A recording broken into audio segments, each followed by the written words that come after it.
And yes, we are very happy to have you here too. And yeah, we already know you and know you as a city tour guide. So now we're going to get to know you as a researcher. So Sarah McMonagle is a research assistant at University of Hamburg and also at University of Braunschweig. In 2010, she finished her PhD in social linguistics at the Ulster University in North Ireland.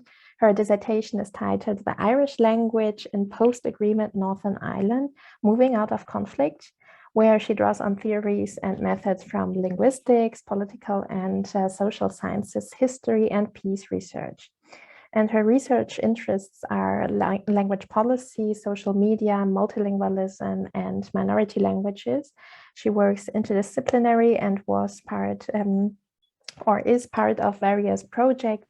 I will only name some of them. She's part of the Koordinierungsstelle Mehrsprachigkeit und sprachliche Bildung, Multilingualism and Language Education Coordination, and the LoCALL project, obviously, another Erasmus Plus project named Committed COVID Migrants, Minorities in Teacher Education and Fake News Observatory to promote critical thinking and digital literacy in times of crisis, and the DAAD project and other issues about how international virtual collaboration and initial teacher education for sustainable intercultural and multilingual education.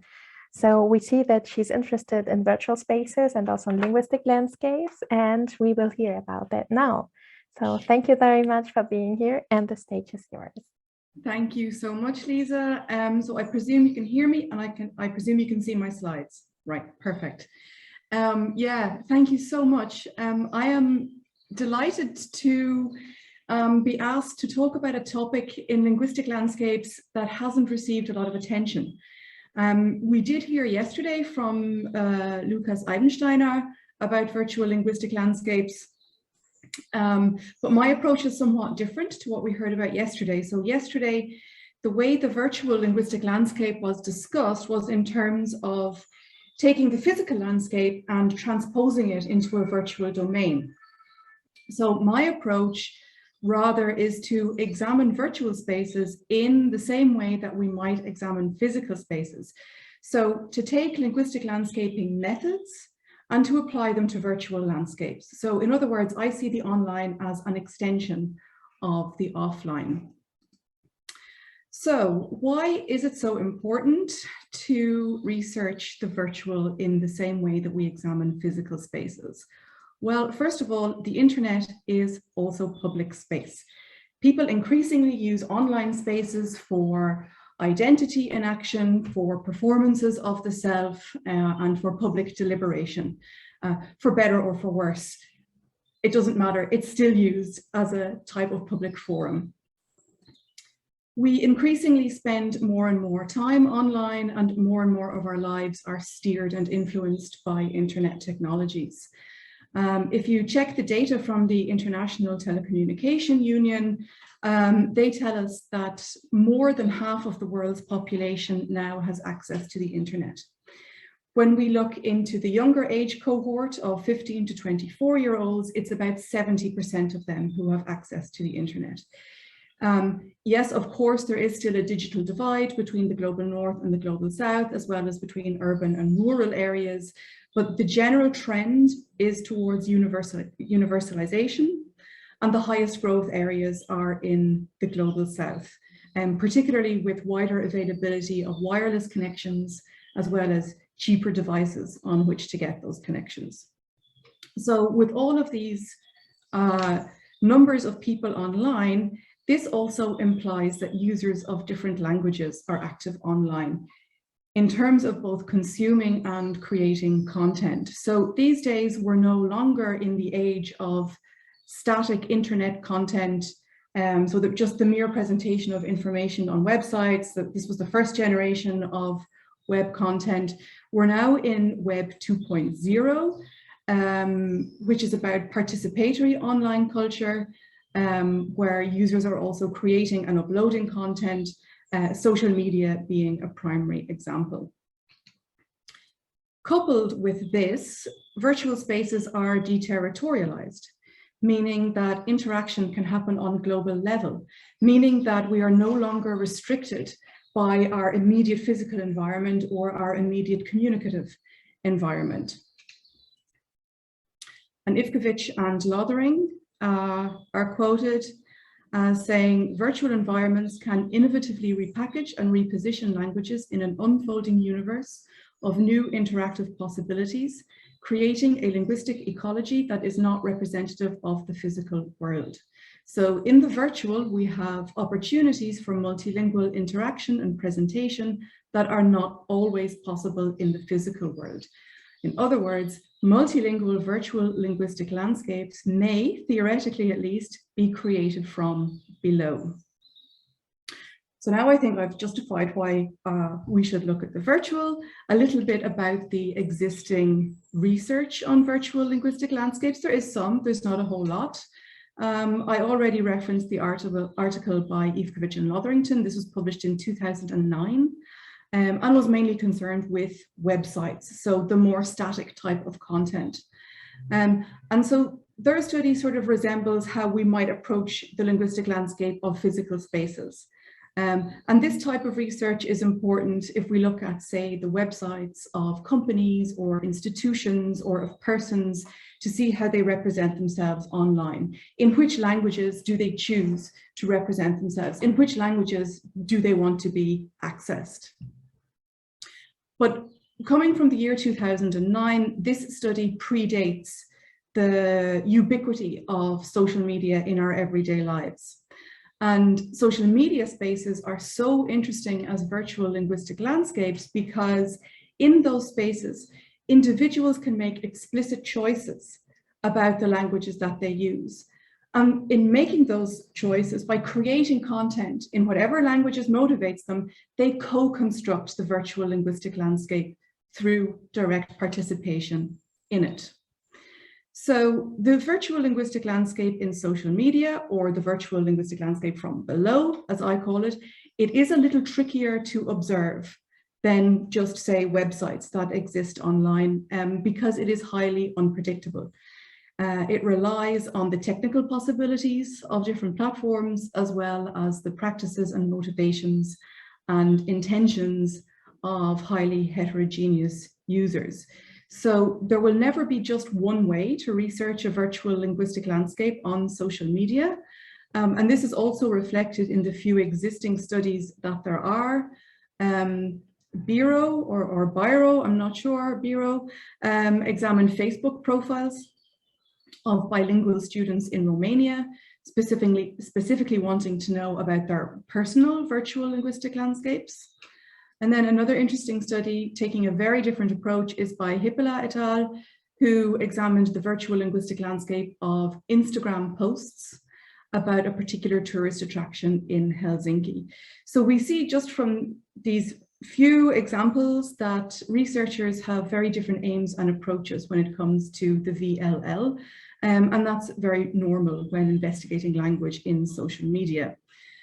But these studies do have some commonalities in their outcomes, and they also have a lot of commonalities with research on physical linguistic landscapes, namely that they have all found in their analyses that language is used both functionally and symbolically by different users online. So the research that I want to present today, it builds on all of this. And I propose yet another approach to investigating the VLL, because no single study can possibly capture the VLL of social media. And I think that we need many differentiated studies in order to build a picture of larger trends of how the VLL is being constructed from below. So if the VLL can be constructed from below in a multilingual fashion, I wanted to investigate levels of multilinguality on social media. And to do that, I investigated tweets specifically about the European Day of Languages. So the European Day of Languages, for those who may not know exactly, or maybe you've heard about it, it's celebrated every year on the 26th of September to celebrate Europe's linguistic diversity and to promote language learning in Europe. So you might say, okay, well, Sarah, if you go looking for multilingualism online and you examine the European Day of Languages, that's a bit like cheating, because you know, surely you're going to find multilingualism when it comes to the European Day of Languages. Well, yeah, I mean, I did anticipate finding a multilingual VLL attached to the European Day of Languages, but I was more interested in finding which languages are more salient than others in that VLL, and whether we have combinations of languages in the VLL. And on top of that, similar to the way we research physical linguistic landscapes, is I wanted to know what was being conveyed in the VLL, what was the message, because the message always accompanies the medium. So let's get into the VLL of the European Day of Languages. If you visit the website of the European Day of Languages, you will see this banner at the very top. And as you scroll down through the website, you'll find the aims and objectives of the European Day of Languages. You will find different activities for learners. You'll find suggestions for teachers. There are interesting facts and trivia about languages, and they're all displayed in a highly visual and interactive manner. This information is presented in both national and regional languages of the member states of the Council of Europe. You can see the different language options along the bottom of the screen there. So this site can be accessed in a total of 41 languages, from Azeri to Ukrainian. So altogether, it's a fairly multilingual website. We're just viewing the website right now, so it's a typical example of top-down virtual linguistic landscape, which is determined by institutional policy. Somebody in the Council of Europe decided these are the language versions that we're going to make available. So let's stay with this top-down VLL for just a moment. I compared 3 language versions of the 41. So we have the English version, and I compared it with the German version and with the Irish version. So the question is, why these 3 languages? Well, the answer is they're the 3 languages I understand and can read. So that's the main reason. But also because each of these 3 languages occupy rather different policy contexts, and certainly they occupy very different socio-linguistic positions in the European hierarchy of languages. So I don't think I have to say very much about the prestige of English at the European level. It often functions as a lingua franca, and it's the most learned foreign language in Europe. German is also considered German is a major European language. And it's the 3rd most learned foreign language in Europe. It has a large L1 speaker population. And certainly Germany's political and economic power is advantageous for the perception of the language. To the Irish version, in my experience, not everyone actually knows that there is such a thing as the Irish language. Now you do, and now you can see it, there it is on screen. Irish is actually the first official language of the Republic of Ireland, but it is a minority language in usage. It's not widely spoken. And where it is learned, it's learned in schools only in Ireland and in some schools in Northern Ireland. So I scrolled through the 3 sites, or the 3 web pages of these parallel monolingualisms of the EDL, and all the pages present the same types of content, but to very differing degrees. So to take one example, here's the information portal presented on the English website. The English page appears to be the default page, and in that sense, it is the fullest in terms of content and presentation. Here's the information portal in German, and as far as I could tell, all of the information was available in German. When you click on some of the links, most of the information is in German, but actually not all. Here, on the other hand, is the portal for Irish, and I don't expect you to be able to decipher immediately the Irish language. So in the red circles, it's all the information in English presented on the Irish site. Honestly, I don't know why they couldn't find someone to translate the word for teachers or facts or fun and games, because this is not complex translation. everything else was translated, you know, it beggars belief, but as an Irish speaker, it's also fairly typical of the level of information that you can access in a minority language. Also, even though some of the titles are translated into Irish, when you click on them, the content is then presented in English. So this obviously isn't the full story of the VLL of the European Day of Languages, but it does indicate some interesting trends for research in virtual linguistic landscapes. So firstly, information could be accessed in 41 different languages, juxtaposed alongside each other, but the presentation of information is not equal for all of those languages. If the LL serves an important informational and symbolic function as a marker of the relative power and status of the linguistic communities inhabiting the territory, well, this virtual linguistic landscape indicates hierarchies of language that extend from the physical world in terms of policy and sociolinguistics. So the next question is, what about the social media VLL of the European Day of Languages? Does this look different? Is the perspective different from below? If users, everyday users of social media, have the power and the means to use whichever languages they wish, do we see the emergence of a different type of VLL? And this is the main question of my study. And when you scroll down to the very bottom of the page of the European Day of Languages, you can link directly to the day, to the event on Facebook and on Twitter. And there they've posted the official hashtag of the event, hashtag COE-EDL. Of course, it is the English acronym, and it's the only official hashtag of the event. Of course, users are free to create their own hashtags should they wish. The hashtag is also especially important for the rest of this presentation, because I aimed to find out the languages present in the VLL of the European Day of Languages on Twitter. Just looked at Twitter for this study. For any of you who might not be fully clear, I always find this pretty hard to judge. Twitter is a social media platform on which users post informational messages. They're called tweets of up to 280 characters. And they can also include different types of media, such as hyperlinks, GIFs, photos, embedded videos, etc. It has 200 million daily users, and those users follow accounts of interest, and other users can then follow them. Or you don't have to follow other accounts to find information on Twitter. It's always possible to follow a hashtag that's interesting.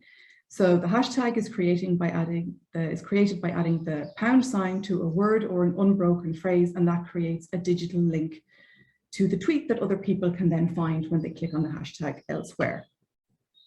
So I used the relevant hashtag COE-EDL to define the virtual linguistic landscape for this study, because it's very, very difficult to define where the VLL begins and ends. It's also difficult in the physical linguistic landscape. Where does it start? Where does it end? But in the VLL, it becomes especially difficult.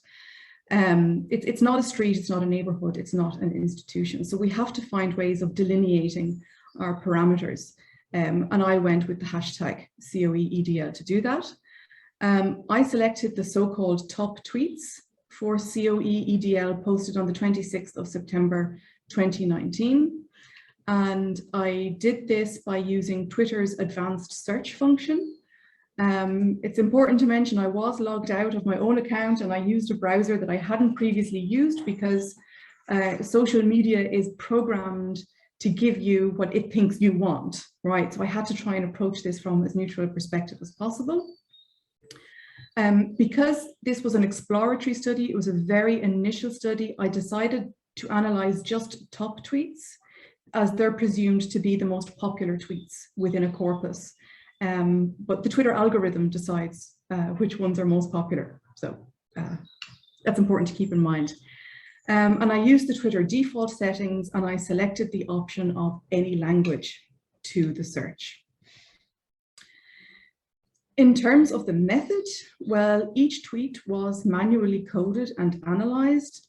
This was done using a coding procedure that had been developed to analyze minority language tweets. It's a procedure that I developed for Irish, Welsh and Frisian, together with colleagues in the respective language areas. And I took this procedure, but adapted it to account for multilingualism. So if the initial scheme was language specific, it had to be more open to account for the presence of many, potentially many languages. Here's the full coding scheme from my study, but I will summarize for you how I did it. So each tweet was treated and analyzed as a semantic unit or as a linguistic sign, as we would in the physical LL. And firstly, the languages of composed text were recorded, as well as the languages visible in other modalities, so such as images, they were recorded as well. Coding allowed for single language, bilingual or mixed language tweets. Further coding was conducted for the sign makers or the tweeters, and the content of the tweets, or the topics or the sentiments that they were expressing. Because in common with the physical LL, it is important to know who has created the sign and for what purpose. So, to the findings. 50 top tweets were returned, and so 50 signs were analyzed. And just for your interest, this was the most popular tweet in the corpus. Popular being defined by retweets and likes. They're along the bottom of the photograph. There were 25 replies to the tweet, 258 retweets and 1,557 likes. The tweet was posted by an Italian astronaut in the English language, talking about the multilingualism and friendship in the team. And there you see the respective hashtag COE EDL, and then an added hashtag Mission Beyond. So that's so you know. Let's take a more systematic look at the findings. So what languages were visible in this VLL? All 50 signs contained English in the main body of text, as in the tweet you just saw by Luca Parmitano. 46 of those signs were composed in English only, while 3 contained one other language, either French, Italian, or Spanish. And then 1 tweet was composed multilingually in English, French, Romanian, Spanish, and Russian. So the dominance of English is especially notable in an event that aims to promote multilingualism. And it's even more notable that this dominance doesn't emerge from institutional policy, but from social media users who, in theory at least, are located across Europe, if not around the world, and who speak and learn different languages. However, when we analyze the tweets or the signs as complete modal ensembles, that is by also looking at the modalities embedded in the tweets, we see that all 50 of them contained an added modality, and such is the multimodality of social media. 12 of the added modalities were English only, but 18 were multilingual, including multiple languages, including Albanian, Arabic, Catalan, Danish, French, Hebrew, Irish, Korean, Latvian, Swedish, Russian, to name just a few. And a total of 18 more tweets showed no other languages at all in added modalities. So this was due to, say, the posting of photographs that maybe just showed a landscape with no visible language, or there were lots of photographs of school children like sitting in classrooms, which I'm not going to show here for data protection. And also due to the presence of logos, such as the Council of Europe European Day of Languages logo, which contains no visible language. So lots of people were posting that as they were getting on board with the event. But I certainly went looking for a multilingual VLL, and I found mainly English in terms of typed text, but then the dominance of English was tempered through multimodal analysis. So images like this came up over and over again when looking at the multimodality, the same term or the same phrase being displayed in different languages.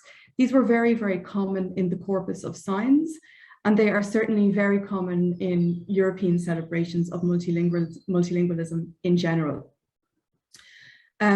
Of course, we can't determine the language practices or the skills of those who post these signs. These are ready-made images, but the tweeters were posting in line with the aims and the spirit of the European Day of Languages, namely to value and promote language diversity in Europe. And so my interpretation would be that these kinds of displays, they represent a type of symbolic multilingualism in the virtual linguistic landscape. So who was actually posting these signs? Around 3/4 represented organizations and 1/4 came from individual accounts.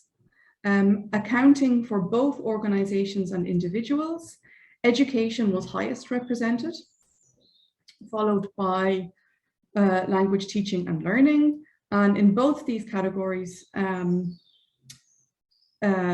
primary, secondary and higher education were all represented. And then the remaining tweeters were public bodies, people from politics, companies, or Italian astronauts, as you've already seen. So tweets were further coded for their content and sentiment. So a tweet could be coded using more than one topic code. And perhaps unsurprisingly, the largest topic that people were tweeting about was the European Day of Languages itself. So there were plenty of tweets that just, this is an example, Happy European Day of Languages, you know, hashtag COE EDL, and then that would be it. Sometimes the event itself was combined with language teaching and learning activities. Here's an example. Thanks to our Portuguese teacher, name I've left out, for giving our first year a taste of the Portuguese language and culture to mark European Day of Languages. These kinds of messages were fairly typical.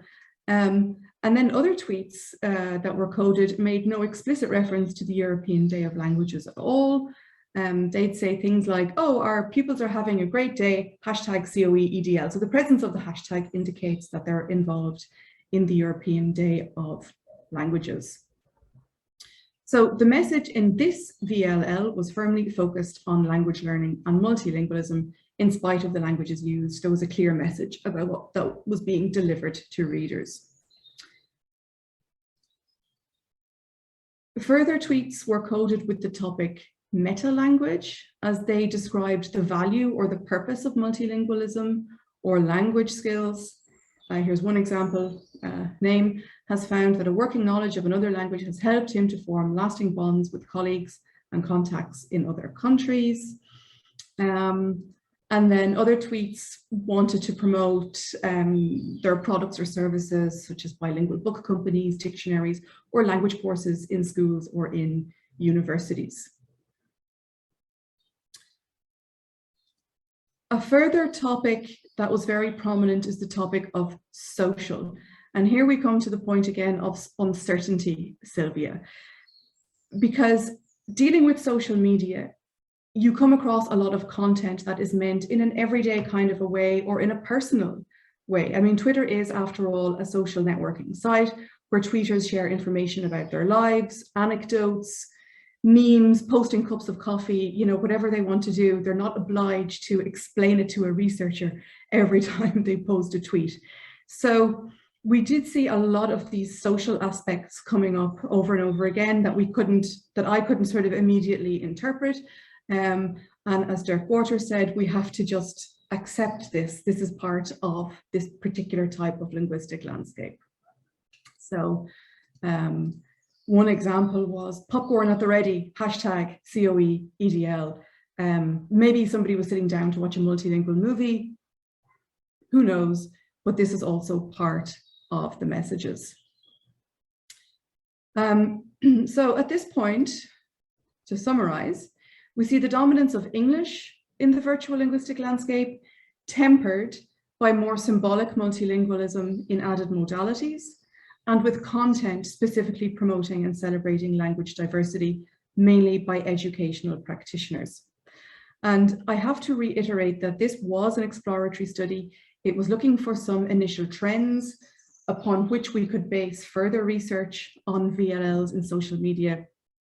But of course, when conducting exploratory research, you know, you always find yourself, you're always constantly thinking about other ways of investigating your research question.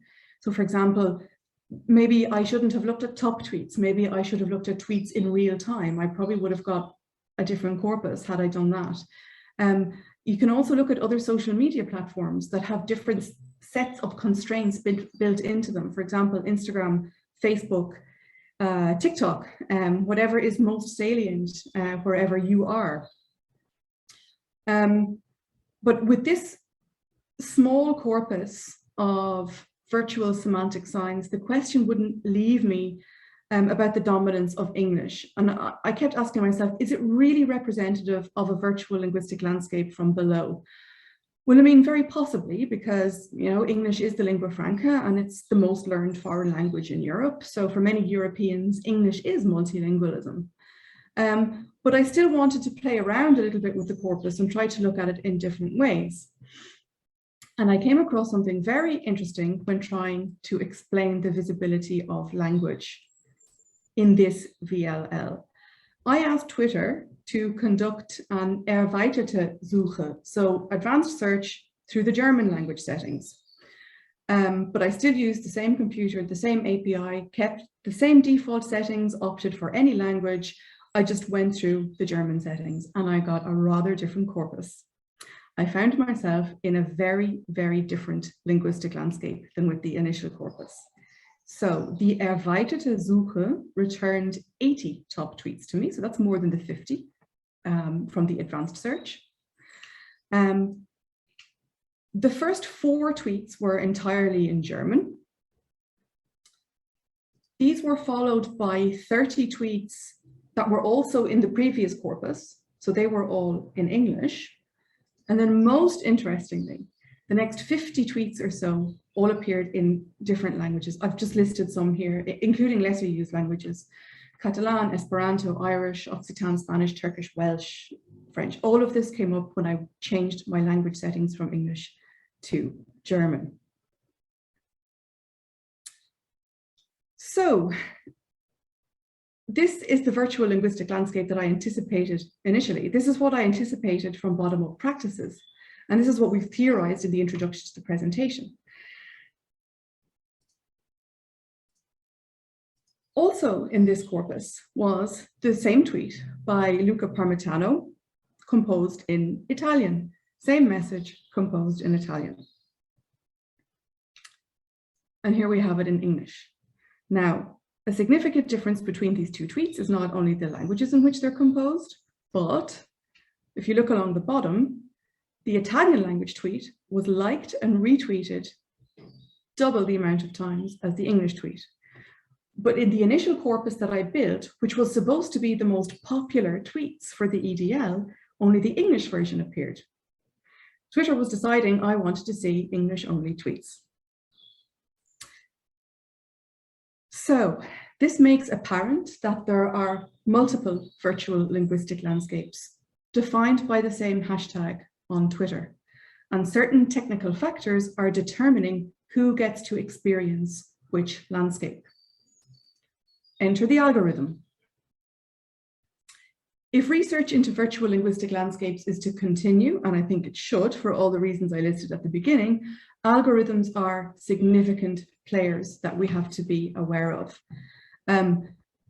While an algorithm has no direct equivalent in the physical world, and I have thought about this for a long time, where do we have a comparison to compare the construction of landscapes in the virtual and the physical when it comes to algorithms? And there really is no good comparison. I think that the closest we can get to is, and we've heard it already this week, that the linguistic landscape in our physical surroundings is fluid, it's dynamic, and it's ever-changing. And certainly we see with this example that the virtual linguistic landscape in social media is not fixed. It's never fixed. Not because the signs change, but because users cannot fully determine the landscape that they view. They can't fully determine the landscape of which they are a part, although they can be sign creators in the very same landscape. So to the question of the presentation, where do we find ourselves? Firstly, in terms of research, I'd say we need much more, and that Research that uses an algorithmic lens is very, very important. Algorithms are inscrutable. I don't think it's our job to try to explain them, but it is our job to explain that they are there and they are highly influential. There has been quite a lot of progress in social and cultural studies in discussing algorithms as major influences in everyday lives, and I would like to see this adopted in the multilingualism, linguistic landscape, language learning arena. But where do we also find ourselves as language users and as internet users? And we're all language users and internet users, right? So for example, if I use a minority language, like Irish, the tech algorithm probably won't favor content in that language. Where do I find myself reflected in my virtual linguistic landscape if my languages aren't favored by tech companies? Do language users and learners benefit from a full knowledge experience in VLLs when those digital spaces are configured according to agency that is outside of their power? So depending on one's own online behaviors, the VLL may be experienced differently, which has implications, for example, the raising of language awareness, which is a major topic in our LoCALL project. So all in all, I see us occupying in-between spaces in the virtual linguistic landscape, and this is drawing on Roberge and Seifert, who describe the algorithmic dynamics that are constantly in a perpetual state of negotiation. They're in a state of in-betweenness, and that's where I see the virtual linguistic landscape. And there are my references. Thank you very much. Thank you, Sarah. Thank you so much. That was really, an innovative approach to a linguistic landscape that completes a little bit all the different perspectives that we have had so far in this training week. And so, yes, now we welcome your questions and your comments.